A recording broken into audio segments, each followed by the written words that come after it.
నమస్తే welcome to S9 TV news బులెటిన్ల ముందుగా హెడ్లైన్స్ తో పురిటి నొప్పులతో బాధపడుతున్న గర్భిణిని వాగు దాటించిన యువకులు.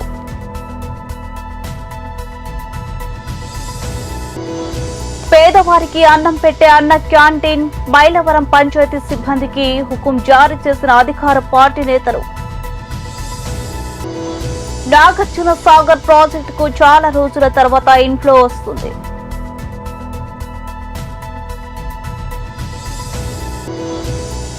అన్న క్యాంటీన్ ప్రారంభోత్సవానికి ఏర్పాటు చేసిన 10 బ్యానర్లను బ్లేడ్లతో కోసిన గుర్తు తెలియని వ్యక్తులు. వశిష్ట గోదావరి వరద ఉధృతి కాస్త తగ్గుముఖం పట్టింది.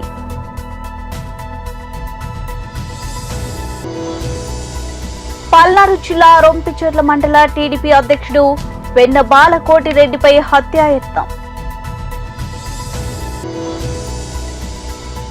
సికింద్రాబాద్ ఉజ్జయిని మహంకాళి అమ్మవారిని దర్శించుకున్న గవర్నర్ తమిళసై సౌందర్యరాజన్. మణుకూరు భద్రాద్రి కొత్తగూడెం జిల్లా కరకగూడెం మండలం అశ్వరావుపేట గిరిజన గ్రామానికి చెందిన దేవి అనే గర్భిణికి పురిటి నొప్పులు రాగా ఇటీవల కురిసిన వర్షాలకు గ్రామ చివరిలోనే వాగు పొంగి పొర్లుతుండటంతో ఆమెను ఒక కుర్చీలో కూర్చోబెట్టి వాగు దాటించి సుమారు 2 కిలోమీటర్లు మోసుకెళ్లారు. అనంతరం అక్కడి నుండి అంబులెన్స్ లో కరకగూడెంలోని ప్రభుత్వ హాస్పిటల్ కు తరలించారు. ప్రసవం ఇబ్బందిగా మారడంతో భద్రాచలం ప్రభుత్వ ఆసుపత్రికి తరలించారు.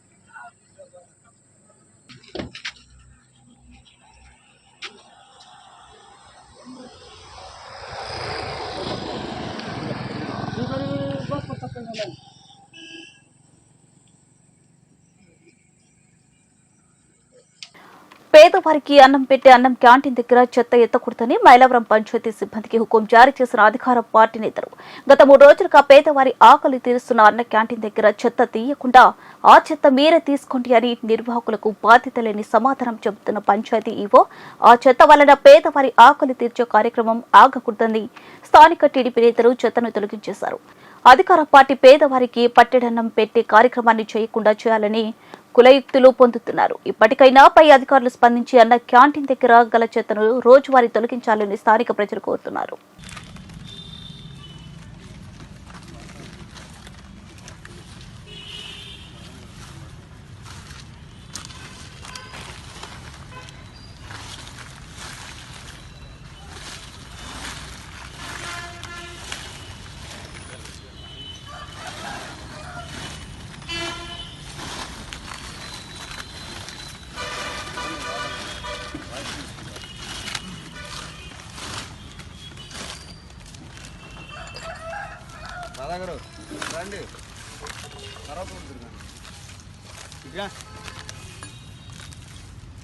ఈరోజు ఇక్కడ 4వ రోజు అన్నదాన కార్యక్రమం అన్న క్యాంటీన్ అని ఉమాగారు ఇక్కడ ఓపెన్ చేయడం జరిగింది.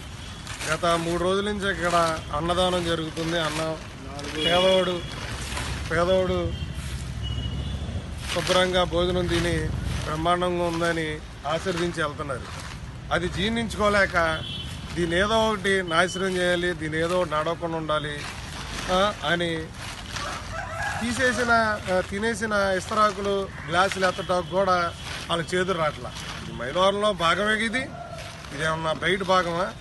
పంచాయతీలో భాగం కాదా ఈ స్థలం? ఇంతకుముందు ఏదన్నా ఇక బ్రహ్మాండంగా లేదు. మనం మేము క్లీన్ చేసుకున్నాం. ఇక్కడ తాగుమూతలు అడ్డయింది, ఇష్టం వచ్చినట్టుగా చెదారం పడేసి ఉంది. ఇక్కడ ఇంతకుముందేమి బ్రహ్మాండంగా లేదు. ఇప్పుడు మీరు ఎత్తకపోయినా మేము ఎత్తుకుంటాం. మేము ఎత్తుకొని రోజు మేము శుభ్రం చేసుకొని పెట్టుకుంటాం. మీరేం అవసరం లేదు. మీకు తినేసింది ఈ ఇస్తరాకులు కూడా ఎత్తగా మీకు చేతులు రావట్లేదంటే ఇంక దేనికి? పేదోడే అన్నం తినేది. అంటే పేదోడు అన్నం కూడా మేము తినటం కూడా మీకు కాదా? పర్మిషన్ ఏంటి? ఈ లోకం ఏంటి? పేదోడికి అన్నం పెడతాక పర్మిషన్లు ఏంటి? మీరు ఇక్కడ ఏదో కడతానన్నారు. కట్టే రోజు వరకు ఉంటాం. మీరు ఎప్పుడైతే శంకుస్థాపన రాయిస్తారో అప్పుడు తీస్తాం. అప్పుడు దాకా కదిలిం. అప్పుడు దాకా మేము తీయం ఇక్కడి నుంచి. సరే, ఇప్పుడు కన్నా పంచాయతీ వాళ్ళకి మానవత్వం ఉంటే కొంచెం వచ్చి ఇక్కడ సహకరించి చెత్త ఎత్తండి. మీరేం అవసరం. ఈరోజు మైలవరంలో దేవినేని ఉమా గారు నాయకత్వంలో అన్నా క్యాంటీన్ జరుగుతున్నది. ఇక్కడ 3 రోజుల నుంచి అన్నదాన కార్యక్రమం జరుగుతుంటే పంచాయతీ వాళ్ళు కనీసం ఇక్కడ శుభ్రం చేయడానికి రావటం లేదు. ఈవో గారితో మాట్లాడితే మాకు పర్మిషన్ లేకుండా మీరు పెట్టారు కాబట్టి మేము దాన్ని శుభ్రం చేయమని చెప్పేసి ఆయన చెప్పడం జరిగింది. పేదవాళ్ళకి 10 మందికి అన్నం పెడతాం, తప్పండి ఇది. మీరైతేనే జగన్మోహన్ రెడ్డి గారేమో ఆటో వాళ్ళకు 10,000 ఇస్తున్నాను, మరి ఇస్త్రీ వాళ్ళకి 10,000 ఇస్తున్నాను, మరి ఇంకొకళ్ళకి 10,000 ఇస్తున్నాను, చేనేత వాళ్ళకి ఇస్తున్నాను అని వాళ్ళు పేదవాళ్ళకి ఆయన 10,000 ఇచ్చినప్పుడు ఉమాగారు 10 మందికి అన్నం పెడతాం, తప్పండి ఇది. ఎందుకు ఈ రకంగా చేస్తున్నారు? ఈ పరిపాలన ఏంటి? ఈ వ్యవస్థ ఏంటి? ఇది ఎప్పుడు మారుతుంది? పేదవాడు బతికే పని లేదా?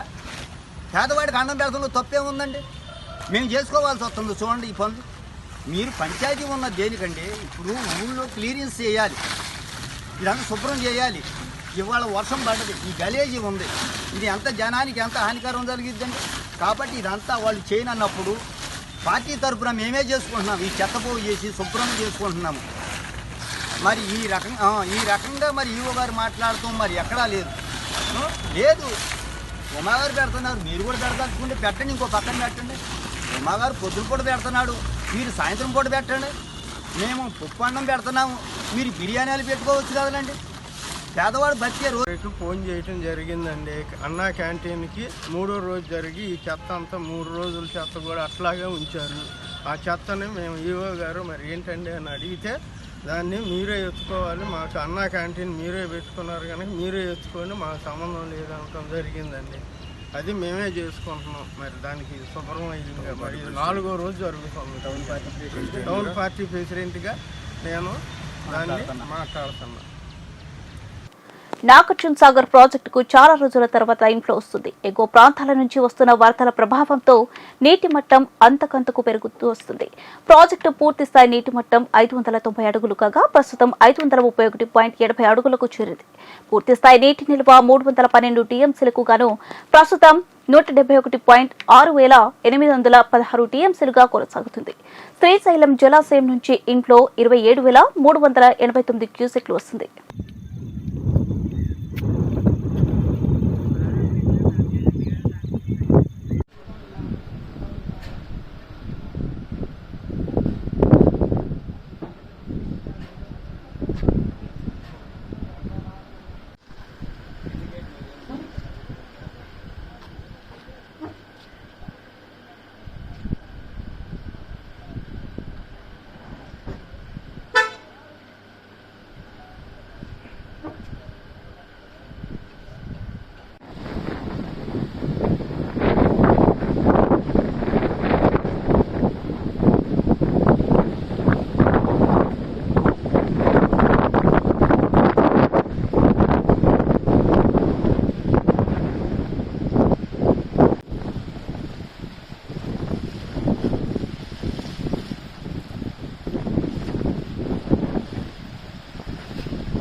నందిగామ పట్టణంలో తెలుగుదేశం పార్టీ అన్న క్యాంటీన్ ప్రారంభోత్సవానికి ఏర్పాటు చేసిన 10 బ్యానర్లను గుర్తు తెలియని వ్యక్తులు బ్లేడ్లతో కోసి పైశాచిక ఆనందం పొందుతున్నారని, ఇంత దారుణానికి ఒడికట్టిన వారిపై చట్టపరమైన కఠిన చర్యలు తీసుకోవాలని తెలుగు తమ్ముళ్లు డిమాండ్ చేస్తున్నారు.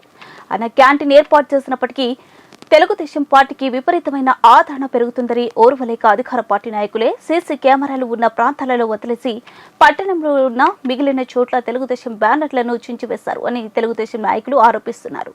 బ్యానర్లను చించిన వారిపై చట్టపరమైన కఠిన చర్యలు తీసుకోకపోతే ఆందోళన చేస్తామని హెచ్చరిస్తున్న తెలుగు తమ్ముళ్లు.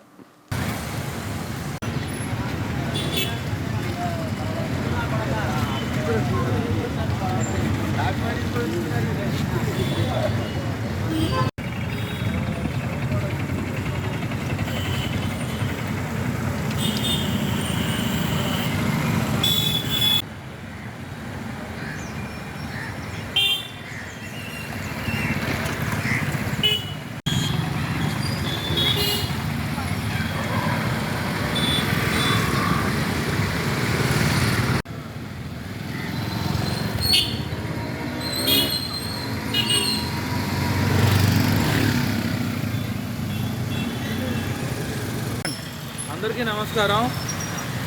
ఈరోజు నందిగాంలో జరుగుతున్న పరిణామాలు అత్యంత హీనంగా జరుగుతున్నాయి. ఏ రాజకీయ పార్టీ కూడా ఇంత దిగజారి రాజకీయం చేస్తుందని మేము అనుకోవటం లేదు. ఈ మధ్య మేము ఎన్నోసార్లు చెప్పాం, తెలుగుదేశం బ్యానర్లు చూస్తుంటే ప్యాంట్లు తడిసిపోతున్నా, అపోజిషన్ పార్టీ వాళ్ళని చూస్తుంటే నవ్వు వస్తుంది. అన్నాకే నేను పేదవాడికి అన్నం పెట్టేదాని గురించి మేము వాళ్ళందరికీ తెలియాలని 4 కూడల్లో బ్యానర్లు పెడితే దాన్ని కూడా చించి రాజకీయం చేసి వాళ్ళ బ్యానర్లు ఏమో నార్మల్గా ఉన్నాయి. ఇంత హీనంగా బ్యానర్లు చించేసే సంస్కృతి ఎప్పుడూ లేదు. తంగిరాల సౌమ్య గారిని కాదు, తంగిరాల సౌమ్య గారి బ్యానర్ చూసినా కూడా ఉనికిపోయే పరిస్థితులు ఈరోజు అపోజిషన్ పార్టీ, మాకు అపోజిషన్ పార్టీ వాళ్ళకు ఉన్నదని చెప్పి మాకు అర్థమైపోయింది. ఏదైనా సరే ఇలాంటి రాజకీయం ఏ రోజు నందిగాంలో లేదు. ఇంత హీన స్థితికి దిగజారుతారనుకోవట్లేదు. ఎప్పటికైనా సరే ఏదైనా తెలుసుకుంటారనుకుంటే దాన్ని తప్పుగా ఇంకా హీనంగా దిగిపోయే పరిస్థితిలో నందిగాం రాజకీయం జరుగుతున్నదని ప్రజలందరూ కూడా గమనిస్తున్నారు. నిన్నటికి నిన్న చూసుకుంటే పేదవాడికి అన్నం పెడతానికి అడ్డంకులు క్రియేట్ చేసి వచ్చే వెహికల్ని ఆపి టైంకి పెట్టనివ్వకుండా భోజనాలు ఉండే దగ్గరికి వచ్చి ఇబ్బంది పెట్టి, వెహికల్ వస్తుంటే ఇబ్బంది పెట్టి, పెట్టే దగ్గరికి అడ్డం నించొని తినేవాళ్ళని తినేయకుండా పేదవాడికి పట్టడి అన్నం పెట్టేదానికి రాజకీయం ఎందుకు చేస్తున్నారండి? ఇప్పటికైనా మీ ధోరణి మార్చుకోండి. మేము 3 సంవత్సరాలు మీరు అన్నా క్యాంటీన్ మూసేశారు, మీరు ఏమైనా పెడతారేమో అని మీకు టైం ఇచ్చాము, చేయలేకపోతున్నారు. పేదవాళ్ళు ఆకలితో అలమటిస్తున్నారు. మా అంతు సాయంగా తలా ₹1 వేసుకొని పేదవాడికి అన్నం పెడుతుంటే దానిపైన కూడా రాజకీయం చేసి మీ దగ్గర ఉన్న పోలీస్ బలగాలని, మున్సిపల్ శాఖ వాళ్ళని పెట్టడానికి వీల్లేదని పంపిస్తూ అవి ఎలాగూ ఏమీ చేయలేము, వీళ్ళు ఎంత చెప్పినా కూడా పెడుతున్నారని చెప్పి ఇంకా నీచంగా దిగజారి ఈరోజు బ్యానర్లు మీ కళ్ళ ముందే చూస్తున్నారు. మొత్తం 8 చోట్ల సీసీ కెమెరాలు ఎక్కడైతే కవర్ అవ్వవో అవన్నీ ఐడెంటిఫై చేసుకొని బ్యానర్లన్నీ చించారు. ఇంతకంటే దిగజారు అనుకున్న ప్రతిసారి దానికంటే దిగజారి చూపిస్తున్న ఈ వెధవలకి తగిన బుద్ధి తొందరలో చెప్తామని చెప్తూ సెలవు తీసుకుంటున్నాం. వశిష్ట గోదావరి వద్ద ఉధృతి కాస్త తగ్గుముఖం పట్టింది. అధికారుల పొన్నపల్లి వద్ద ఏటిగట్టు కోతకు గురైన ప్రాంతంలో తాత్కాలిక రిపేర్లు చేస్తున్నారు. ప్రస్తుతానికి ఏ విధమైన ప్రమాదం లేదని అధికారులు తెలుపుతున్నారు. రాబోయే ఆగస్టు నెలలో మళ్లీ వరద ప్రమాదం ఉండొచ్చని ముందు చూపుతో ఏటుగట్టు పనులు ఏ విధమైన ఇబ్బందులు కలగకుండా తాత్కాలిక పనులు చేపట్టారు.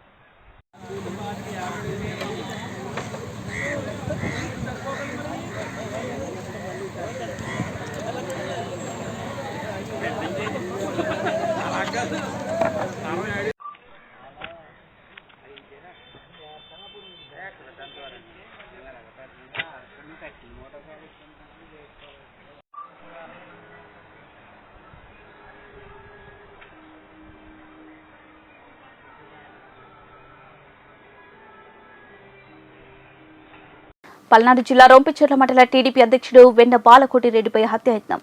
అలవల గ్రామంలో మార్నింగ్ వాక్ కు వెళ్లిన సమయంలో గొడ్డళ్లతో దాడి చేసిన ప్రత్యర్థులు బాలకోటిరెడ్డికి తీవ్ర గాయాలు, నరసరావుపేట ఆసుపత్రికి తరలింపు. గతంలో రొంపిచెర్ల ఎంపీపీగా పనిచేసిన వెన్నకోటిరెడ్డి దాడికి పాల్పడిన రొంపిచెర్ల వైసీపీ ఎంపీపీ భర్త గడ్డం వెంకట్రావు ఆసుపత్రిలో బాలకోటిరెడ్డి కుటుంబ సభ్యులను పరామర్శించిన నరసరావుపేట నియోజకవర్గ టీడీపీ ఇన్ఛార్జ్ చెదలవాడ అరవిందబాబు.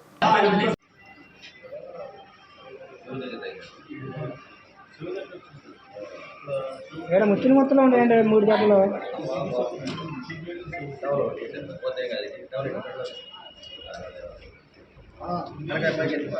సికింద్రాబాద్ ఉజ్జయిని మహంకాళి అమ్మవారిని దర్శించుకున్న గవర్నర్ తమిళిసై సౌందర్యరాజన్ మీడియాతో తెలుగులో మాట్లాడి అందరినీ ఆశ్చర్యపరిచిన గవర్నర్ తెలంగాణ ప్రజలు దేవతలందరినీ చక్కగా పూజిస్తారు. బోనాల పండుగకు చాలా గొప్ప చరిత్ర ఉంది. అమ్మవారి ఆశీర్వాదాలు ప్రజలందరిపై ఉంటాయి. కరోనా మహమ్మారి పట్ల ఇంకా అప్రమత్తంగా ఉండాలి. వ్యాక్సిన్, బూస్టర్ డోస్ తప్పనిసరిగా తీసుకోవాలి.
దర్శనం లభిస్తుంది అనుకోవడం తప్పు. అమ్మవారు అందరికీ ఇస్తారు. దర్శనం చేసుకున్నా చేసుకోకపోయినా ఇస్తారు. కానీ చేసుకున్న వారికి కొంచెం ఎక్కువ లభిస్తుంది. ఖచ్చితంగా మీరు ఎంత ఎక్కువసేపు దర్శనం కోసం మీకు అంత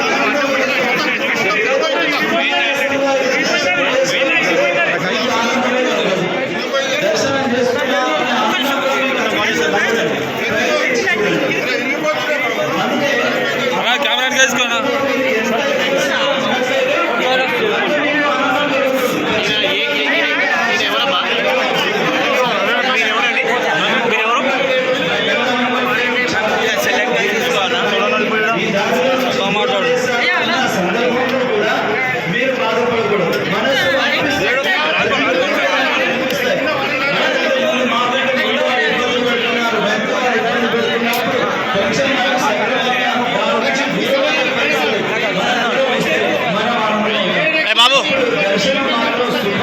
ఇక్కడ నుంచి ప్రెస్ కూడా అలో చేయదట్టు హోల్డ్ చేయాలి. హోల్డ్ మేడం వచ్చేస్తుంది. వీళ్ళు అలా ఎవరిని అలో చేయదు. వీళ్ళు ఓన్లీ మాత్రమే వస్తారు. రాజు ప్రెస్ మాత్రం అలో చేయదు. రాజు ఇక్కడ హోల్డ్ చేయాలి.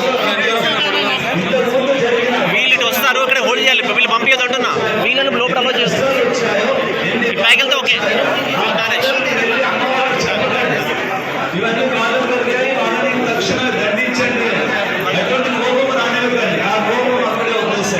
తక్షణమే కొంచెం క్షమించేసేయండి. సాధువులు అంటే మనమే ఉంటారు, మన పిల్లలు ఉంటారు, మనమే ఉంటారు, మన పెద్దవాళ్ళు ఉంటారు.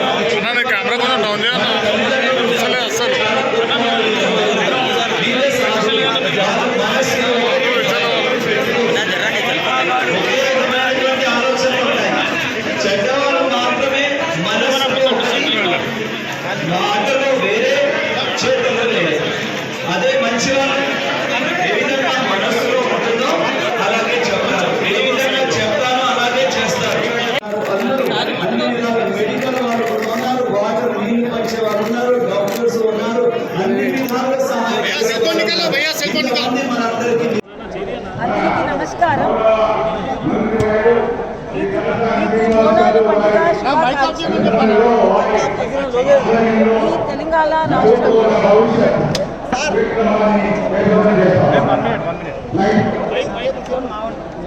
అందరికీ నమస్కారం. మీకు బోనాలు పండుగ శుభాకాంక్షలు. ఈ తెలంగాణ రాష్ట్రంలో అన్ని దేవతలకు పూజలు చక్కగా చేస్తారు. ఆషాఢ మరియు శ్రవణ మాసంలో వచ్చి బోనాలు పండుగ నిర్వహించిన వారికి అభినందనలు. బోనాలు పండుగ వెనుక ఎంతో చరిత్ర ఉన్నది. ఆషాఢ మరియు శ్రవణ మాసంలో బోనాలు పండుగ సమయంలో సికింద్రాబాద్, ఉజ్జయిని మహాకాళి దేవాలయానికి ఎక్కువగా భక్తులు వస్తారు. ఈ సంవత్సరం ఈ బోనాలు పండుగను నిర్వహించడానికి ఒక ప్రత్యేక సందర్భం ఉంది. అది 2022 సంవత్సరంలో మునుపటి మహమ్మారి COVID-19 చాలా వరకు అరికట్టబడింది మరియు ప్రజలందరూ వారి సాధారణ జీవితానికి తిరిగి వచ్చారు. ఏప్రిల్ 2022 నుండి పెద్ద సంఖ్యలో ప్రజలు నిర్భయంగా దేవాలయాలకు వస్తారు. అతన్కుల్లాని అమ్మవారి దయ వల్ల తొలగినాయి. మనందరికీ ఉజ్జయిని మహాకాళి అమ్మవారి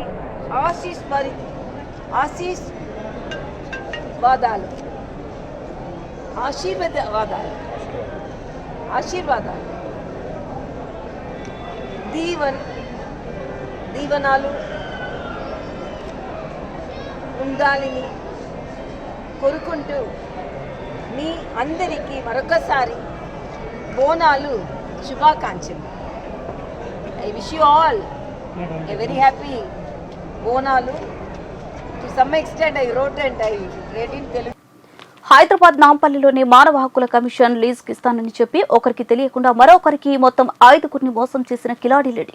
ఉమెన్స్ హాస్టల్ను లీజ్కి ఇస్తానని చెప్పి ఒకరికి తెలియకుండా మరొకరికి మొత్తం 5 మందిని మోసం చేసిన మధురానగర్ శంషాబాద్కి చెందిన మనకల పద్మావతి రెడ్డిపై మానవ హక్కుల కమిషన్ చైర్మన్ కి ఫిర్యాదు చేసిన బాధితులు 2021లో సికింద్రాబాద్కి చెందిన సాగర్ అనే యువకుడికి పద్మావతి రెడ్డి ఇంటిపై ఖాళీగా ఉన్న దీక్షిత ఉమెన్స్ హాస్టల్ నడుపుకోమని 5.5 లక్షలు లీజ్కి ఇచ్చింది.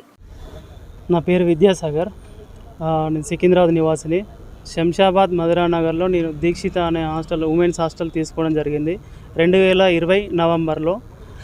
5,00,000 నేను హాస్టల్ తీసుకున్నాను. తీసుకున్న వెంటనే నాకు ఒక నెల తర్వాత పద్మావతి హౌస్ ఓనర్ ఆమె నన్ను నెల తర్వాత నువ్వు వెళ్ళిపోవాలి, నువ్వు హాస్టల్ ఖాళీ చేసి వెళ్ళిపోవాలని చెప్పి నన్ను బెదిరించింది. బెదిరిస్తే నేను ఎందుకు వెళ్ళిపోతాను, నేను 5,40,000 రూపాయలు పెట్టినాను కదా, అవి ఇస్తే నేను వెళ్ళిపోతాను అంటే, లేదు నువ్వు వెళ్ళిపోవాలి, లేదు అంటే నీ మీద నేను 8 తులాల బంగారం పోయింది, 5 లక్షల క్యాష్ పోయిందని చెప్పి నీ మీద కేసు పెడతా అని చెప్పి నన్ను బెదిరిస్తూ ఉంది. బెదిరిస్తూ ఉంటే నేను నెల రోజులు ఆగిన 2 నెలలు ఆగిన తర్వాత నేను తర్వాత పోయి మళ్ళీ అడుగుతా కూడా మళ్ళీ సేమ్ అలానే బెదిరిస్తూ ఉంది. తర్వాత నేను మళ్ళీ అడిగితే కూడా నేను బెదిరిస్తూనే ఉంటే, నువ్వు మళ్ళీ వచ్చినామంటే నేను మా వాళ్ళు టీఆర్ఎస్కు పార్టీకి సంబంధించిన మా కోడలు గారు సుష్మిత రెడ్డి అనే ఆమె ఉంటుంది, మా కోడలు, నేను ఆమె కానీ మా మరదలు కానీ ఉంటారు, నువ్వు ఎవరికి చెప్పుకున్నా కూడా శంషాబాద్లో ఎవరు నన్ను ఏం చేయలేరు, నీ పైన నేను కేసులు పెట్టిస్తాను అని చెప్పి నన్ను భయబందులకు గురి చేస్తే నేను పెద్ద మనుషులు తీసుకొని పోయినా అదే శంషాబాద్కి సంబంధించిన పెద్ద మనుషులను తీసుకొని పోతే వాళ్ళని కూడా అదే విధంగా బెదిరిస్తూ ఉంది. అట్రాసిటీ కేసు పెట్టిస్తా, మీ అందరి మీద SC ST కేసు పెట్టిస్తా అని చెప్పి వాళ్ళ మీద మానవ హక్కుల సంఘంలో కూడా ఆమె కేసు వేయడం జరిగింది. నాకు ఇట్టిన విషయంపై నాకు న్యాయం చేయాలని చెప్పి నేను మానవ హక్కుల సంఘానికి ఆశ్రమించాను సార్. స్వప్న, మాది రాళ్ళగూడలో ఉంటాను నివాసము. నేను హాస్టల్కి పని కోసం వచ్చిన నెల తర్వాత హాస్టల్ లీజ్కి తీసుకుంటే నీకు డబ్బులు ఎక్కువ వస్తాయి. బిడ్డ ముగించే ముందు హెడ్లైన్స్ మరోసారి. పురిటి నొప్పులతో బాధపడుతున్న గర్భిణిని వాగు దాటించిన యువకులు.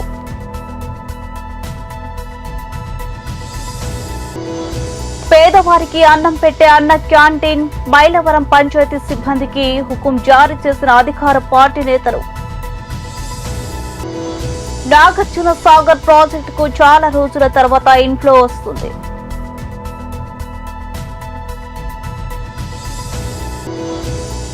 అన్న క్యాంటీన్ ప్రారంభోత్సవానికి ఏర్పాటు చేసిన 10 బ్యానర్లను బ్లేడ్లతో కోసిన గుర్తు తెలియని వ్యక్తులు. వశిష్ఠ గోదావరి వరద ఉధృతి కాస్త తగ్గుముఖం పట్టింది.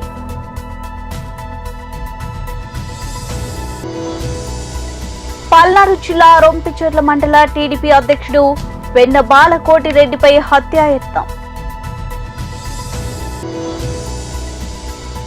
సికింద్రాబాద్ ఉజ్జయిని మహంకాళి అమ్మవారిని దర్శించుకున్న గవర్నర్ తమిళసై సౌందర్యరాజన్. ఇవి బులెటిన్ అప్డేట్స్.